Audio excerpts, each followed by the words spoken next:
பச்ச நிலத்தை போல மறக்கப்பட்டவள் நான், அறுவடை காணாமல் தனிந்து போனவள் நான். தரிசன எண்ணில் தரிசனத்தை வைத்து அறுவடையை துவக்கி வைத்தவரே,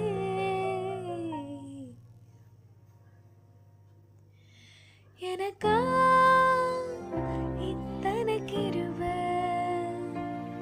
என் மேல் அளவற்ற கிருபை.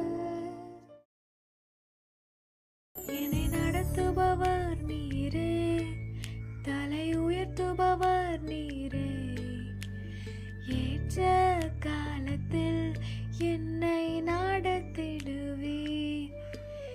என்னை நடத்துபவர் நீரே, தலை உயர்த்துபவர் நீரே, ஏற்ற காலத்தில் என்னை நடத்திடுவீர்.